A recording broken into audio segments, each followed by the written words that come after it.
the Locked On Podcast Network, your team every day. You are Locked On Cowboys, your daily Dallas Cowboys podcast. Part of the Locked On Podcast Network, your team every day. Locked on Cowboys. Locked on Cowboys. Welcome back to the Locked On Cowboys podcast, part of the Locked On Podcast Network. Thank you for tuning in. I am your host, Marcus Mosher. You can follow me on Twitter at Marcus_Mosher. And joining me today, as always, is my co-host, Landon McCool. You can follow him on Twitter at McCoolBCB. You can also listen to him on the Best Coast Boys podcast. Landon, I'm fresh out of the MRI machine, feeling great. How you doing today, sir? You stole my thing, man. I was just going to say, I'm a little upset that I just got out of the MRI machine and We're all to get MRIs. No one's freaking out about my MRI that I had. So I'm going to send out a cryptic tweet just to make sure that everybody's upset. Oh, boy. First and foremost, what did you think about the Cowboys tweet they had last night? The tweet clearly was like just a hand grenade set aside somewhere, waiting to go off, and it did, and kind of caused an explosion on Twitter. Oh my gosh! The news is, not as salacious as the tweet, probably. I would assume. Yeah. All right, so let's talk about this Dak situation again. According to the Dallas Cowboys, Dak Prescott is getting another MRI, his second, according to the team, his fourth. And they just sounds like everything is fine. It's just precautionary. What are your thoughts on Dak getting this MRI on Friday? Let's just lay out some facts here. All right. First off, Dak hasn't really done anything since getting his first MRI that would constitute needing to get a second MRI to check on something else. This is all precautionary. This is all just in steps to make sure that he's okay to get back to throwing the football again. I've heard a lot of really ridiculous stuff on Twitter the last 24 hours.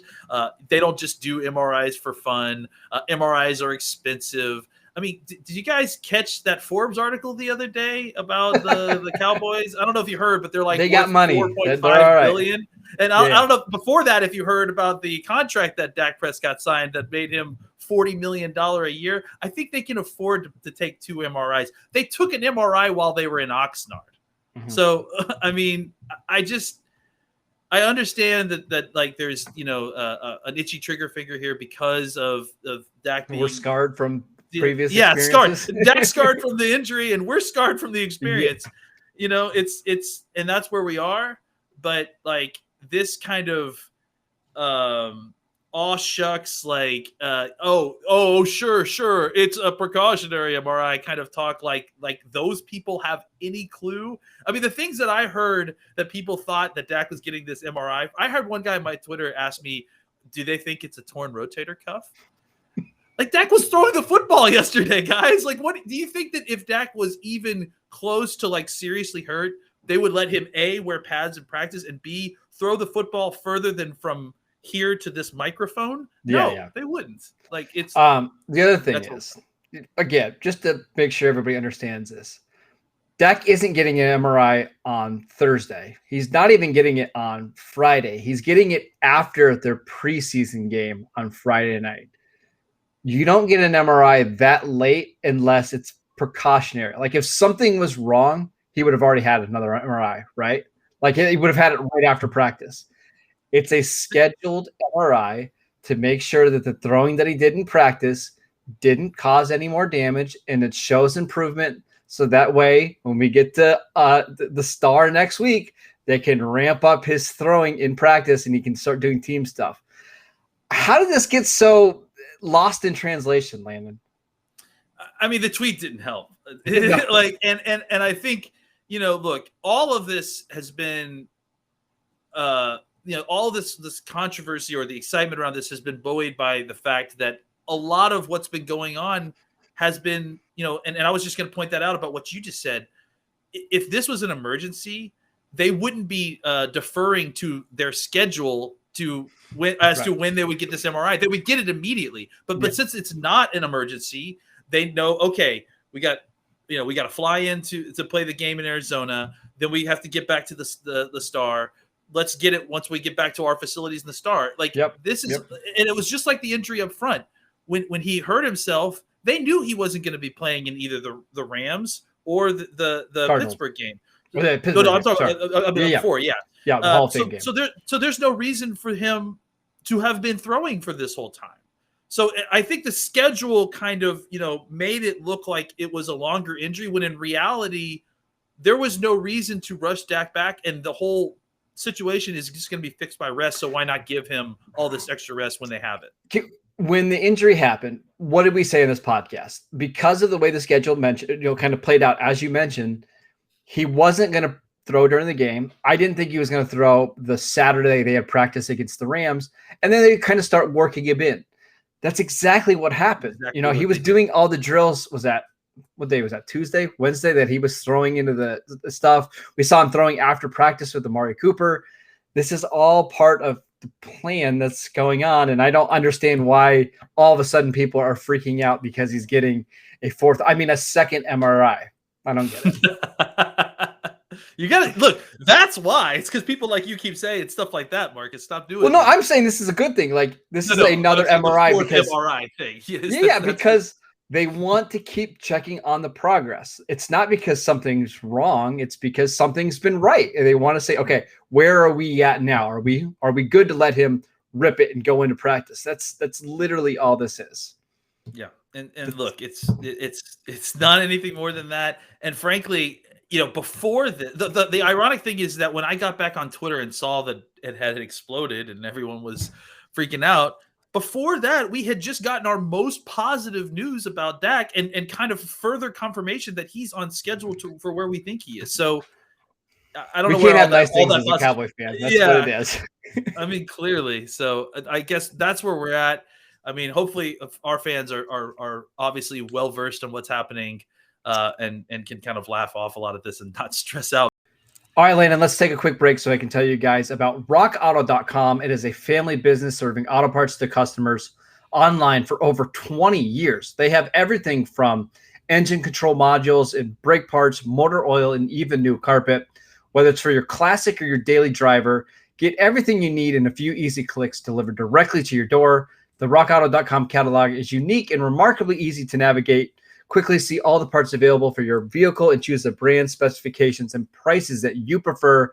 Go to rockauto.com right now and see all the parts available for your car or truck. Right, Locked On in the How Did You Hear About Us box so they know that we sent you. Amazing selection, reliably low prices, all the parts your car will ever need. Visit rockauto.com today.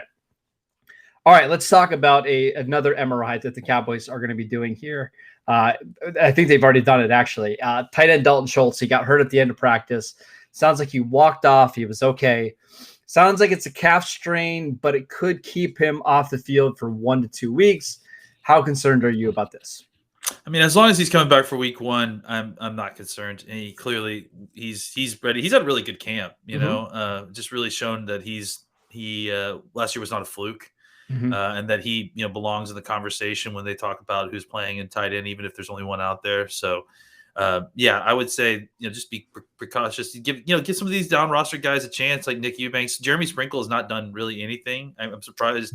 I'm sure that he will be likely cut, honestly, unless he. Which is really a little bit surprising because I think going into camp he was the clear-cut runner to be the third tight end, right? I mean, I think we didn't know exactly what we were going to get out of McEwen this year, and so I think Sprinkle was probably insurance for McEwen. So I think it's surprising that he really hasn't done much, at all. But I guess maybe even more surprising than that is just how good McEwen has looked so far throughout. Yeah, he's your tight end 3. So I honestly, I would like to see him more in preseason. Like, give him as many snaps as possible because there's a chance that you might need him, whether it's Dalton Schultz goes down or Blake Jarwin gets banged up. I want to see Sean McEwen get every rep possible just in case he needs to be ready to go. All right, Landon, let's talk about some Oxnard takeaways because the Cowboys did wrap up practice in Oxnard, as Jerry Jones would call it. They'll be going back to the Star. What are some of your biggest takeaways from the last 3 weeks of practices? I mean, It's been tough because we haven't seen Dak as much as we'd like. We haven't seen Cooper at all, basically. But having said that, I have to walk away with the number one storyline of Oxnard. The defense looks much improved. Competent. I mean, yeah, like much better than they did last year. I mean, again, we didn't see training camp last year, so it's hard to compare apples to apples here. But just based on what we saw, especially the middle to late part of the season, it got better as the end of the season got. It seems like they kind of seemed to turn things around. Mm-hmm. They were starting to get more turnovers. I think they ended up, DQ said they ended up like 7th overall in takeaways or something last year. So yeah, that part was good, but obviously they were a historically bad defense overall. I didn't see that on the field in Oxnard. I'm going to keep saying it that way. Because you just saw coverage that was way more competent, a larger number of players. Now, look, I still don't know how the cornerback 2 situation is going to look. I mean, we may not know how that looks until the regular season starts and we're out there against the Bucks, very well. We good might not trio even know last year. then, right? Like it could completely change by week 8. Absolutely, absolutely. So yeah, I mean, we don't know exactly, their competency level versus the NFL wide receivers that aren't Cowboys players. Mm-hmm. But we've seen them against the Rams. We've seen them against the Steelers. Both of those groups have pretty decent, wide receiver cores on their own and provided some pretty good matchups.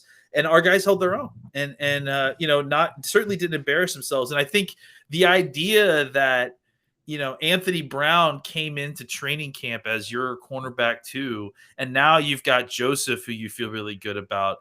Brown himself had a really good camp. Mm-hmm. Wright is continually, the drumbeat continues. He had a really strong practice on Wednesday. Yeah, really strong practice on Wednesday. Yep. And then obviously guys like Maurice Canaday, who we didn't even, we weren't even sure what to expect. I think the expectation for us, even the most optimistic Cowboys fan, was that he would be a down roster corner who would provide some special teams prowess. I mean, I think the coaches are now saying publicly he's not only earned a spot on this team, but he's probably earned playing time. Because of the way he's played. Yep. So I think just a depth and competency at the cornerback position was probably more than I probably even could have hoped for. But it does seem like we're kind of trending in that direction. And just overall defensive competency that really just never really showed itself last year. That's my number one point. What's your main takeaway? I think that's a good one. I think I've been very pleased by what we've seen from the corners. I would just say the defensive line. I still feel like after 3 weeks at Oxnard, we still don't really know about the defensive line because of some injuries, right? Like Tristan Hill obviously hasn't practiced. We have not seen Chauncey Golston yet, and I'm starting to get concerned that we might not see Chauncey Golston in the preseason. Bradley Nye has been banged up. From what I saw from Dorrance Armstrong in the preseason, it looks like regular Dorrance Armstrong. So I guess if I had a negative takeaway, it's that, man, this team needs DeMarcus Lawrence to stay healthy for 17 games. And they need Randy Gregory to stay healthy because I don't feel great about really anybody on the defensive line other than the 2 ends and kind of Osa Odigizua. Like, I just want to mention him really quickly. I rewatched the Cowboy preseason game last night. He played really, really well. Other than that, I don't know how many guys that I feel good about on the defensive line. I feel better than I expected about Terrell Basham. I mean, I know he's currently dealing with an ankle, but I mean, there were definitely reps at points during practice when he was getting around the corner in a way that I didn't really know that he could do that. So, and I think that Armstrong has actually had a pretty decent camp too, but I mean, this is the same thing we've seen every year, right? Exactly. Yeah. So we don't know that means anything. Maybe this year it means something, but evidence has shown in the past that it hasn't. Right. So, at the very least, he's had a good camp. We'll see if that translates to anything. I do think that Basham has looked pretty decent, but you're right. I don't have any certainty at the defensive tackle position. It seems like it's improved a lot, just simply because guys like Watkins and Urban are better. I think Bohanna and has been really good. Hamilton looks like a different player, even from last year and previous years. He's looked really good at training camp. So, but again, it's kind of hard to tell until we get some more kind of live reps against other teams' starters before we're really going to have an idea of how these guys look on the scale of NFL wide. So that's my biggest negative takeaway. And I always like to start with the negative first before we get to the positives. I do have a couple big positive takeaways that I want to get to in just a second. But before we do that, I want to tell you guys about BetOnline, the fastest and easiest way to bet on all your sports action. Baseball season is in full swing, and you can track all of the action on BetOnline before the next pitch. Head over to BetOnline on your laptop or mobile device and check out all the great sporting news, sign-up bonuses, and contest information. Don't sit on the sidelines anymore, as this is your chance to get into the game as teams prep for the runs to the playoffs. Head to the website or use your mobile device to sign up today and receive your 50% welcome bonus on your first deposit. BetOnline, your online sportsbook experts. All right, Lena, the biggest takeaway I had is that CeeDee Lamb is a superstar, right? And we kind of knew that this was going to be the year that Lamb really asserted himself in training camp. After playing well as a rookie, feeling more comfortable, adding some weight. I think we all anticipated a strong camp from CeeDee Lamb. But I'll be honest, I'm about the biggest CeeDee Lamb fan as there is. And I think I even have to adjust the expectations. I think there's a real chance we're talking about him as one of the top 3 or 4 receivers in the league as soon as this year. And it's because of what he's done so far in camp. Yeah, I mean, he certainly has proven himself to be absolutely dynamic. He's and we have some kind of frame of reference for this because we've seen Dez, has similar kind of camps, and we keep talking about him doing Dez things. Mm-hmm. And he is. I mean, he's mossing guys out here pretty regularly, and he's shown that he has taken his game up another level. He looks physically different. He's not quite as beanpole-ish as he has been before. I always thought that his game, the best comparable player to him was DeAndre Hopkins. Mm-hmm. And I kind of, you're starting to see him physically start to look like that a little bit more this year. So I agree. I mean, I think that he certainly has a rare, well-rounded skill set that you just don't see a lot of rookies coming out of the league having. I think that the Cowboys were probably pretty smart to, in a kind of truncated offseason last year, keep him in as a slot receiver because it just allowed him to really focus on that. But you're seeing him out here playing all over the place and not have any issues at all, and clearly winning one-on-ones, winning all his matchups, making huge plays. I think Cooper is not the same kind of flashy player that CeeDee Lamb is. No. He's not maybe as dynamic. He's a quiet, silent killer. That's more of Cooper's MO. But CeeDee Lamb is violence, is explosion, is dynamism, and he definitely has like the kind of big play ability combined with the ability to turn smaller plays into big plays that most of the top wide receivers in the league have, and I'm excited to see exactly what he unleashes on the league this year. So we've heard the DeAndre Hopkins comparison a lot to CeeDee Lamb, and I don't hate it. It's not a bad one, but the one I actually think I like a little bit better, I think he's a little bit more like Devontae Adams because I think he's a little quicker than Hopkins. I think he's a little twitchier. And I think, like Adams, he can win with route running. He can win after the catch. He can win down the field, and he can win when the ball is in the air. So I just think that's the kind of player that he could eventually be in the NFL. Like Adams, it would not shock me at all, Landon, if this is a year where he has 1,300 yards and 15 touchdowns. Maybe he leads the NFL in touchdowns. Would not shock me at all. I just think he has had such a good camp. He's done everything that we've wanted to see from him. It's really exciting.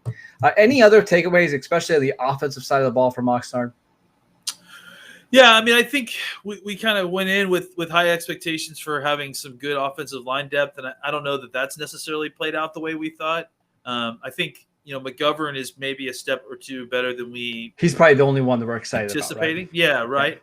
Yeah. I think Steele has been better than last year, but I mean that's not a very high bar to clear, which is fine.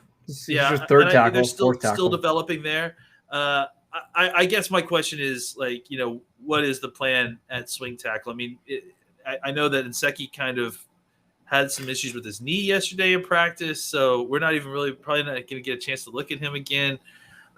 I'm wondering, what the solution is here. Do they feel comfortable with Nsekhe as their swing tackle? If not, what's the plan there? those are things that are concerning, as just as far as planning for the season.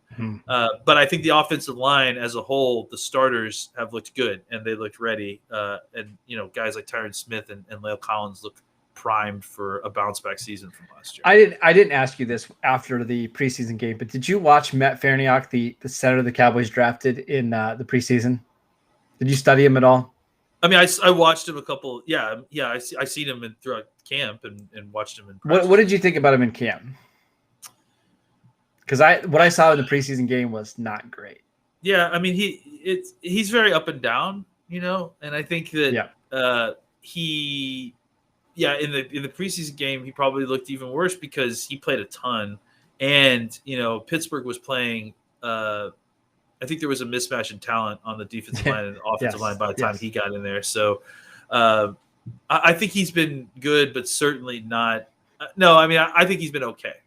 I think certainly not like guaranteeing a spot on the team. Yeah, I was gonna say that's what it's gonna come down to. Like, I think you're okay leaving him off the initial 53-man roster, right? Absolutely. Yeah, I don't think he's anything you're not going to be upset if some other team claims, and it's not a big deal. So those were our takeaways from Oxnard. We're going to have a preview of the Cowboys' second preseason game tomorrow. We'll talk about the guys that we're interested to see, the guys that are going to be playing, who's not going to be playing. So make sure you guys tune in for that. You can download the podcast on Apple Podcasts, Spotify, or wherever you get your podcasts. Continue to check us out on YouTube. You can follow Landon at McCoolBCB. I'm at Marcus_Mosher.